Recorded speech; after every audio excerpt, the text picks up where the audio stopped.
today's video, I'm gonna use this old camera. It's gonna be my analogy for the whole video.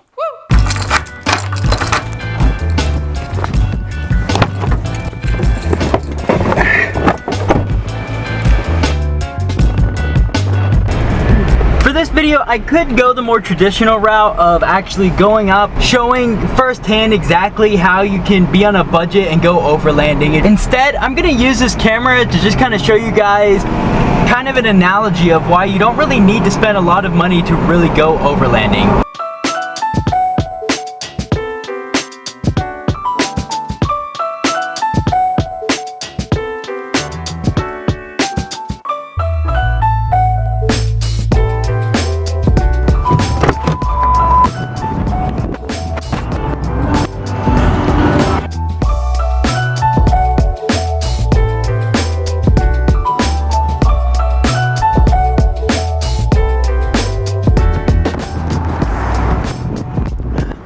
Here's a budget trick for you. You can actually get refills on most of the beverages at Starbucks. Save lots of money.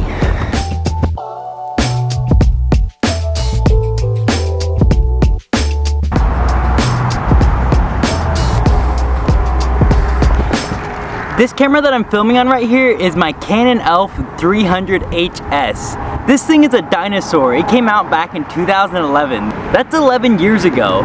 Just to top it off, this was already a budget camera when it came out. I bought this thing for $90 a few years ago. I wanted to dig this camera out because I want to use it as an example that money doesn't buy everything. That applies most when it comes down to overlanding. The camera I usually use to film is a Canon RP. I bought a lens for it, I have a microphone, and I have a couple of tripods. All in all, it's over $1,000 worth of gear. But I didn't buy that gear to start with. This was actually the first camera I started with.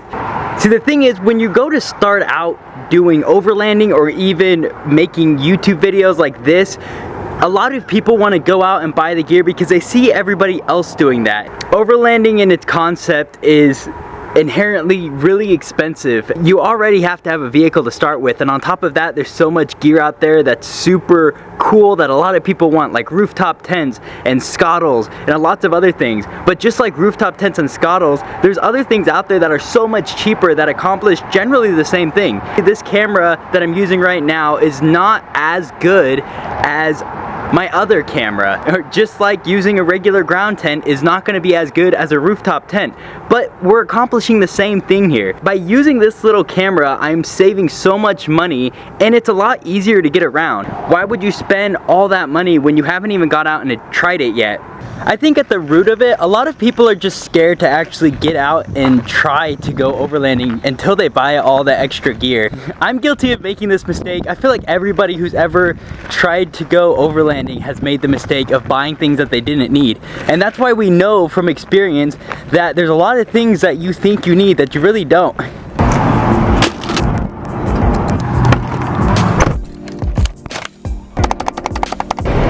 If you watch my video where I traveled to Vegas, I actually was able to get a full overlanding setup with a $100 self-inflating air mattress, a cooler, a suitcase full of clothes, and then whatever fun gear I wanted to bring. Like, that was it. I brought one of my extra bags was strictly so I could bring a bunch of camera gear, but otherwise that was all the stuff I brought. I asked my brother actually if I could use his old 2006 crossover to kind of just show you guys how easy it is to go out, but he said no. But I am fully confident that I could use a two-wheel drive 2006 crossover and go out and have an amazing time out on light trails.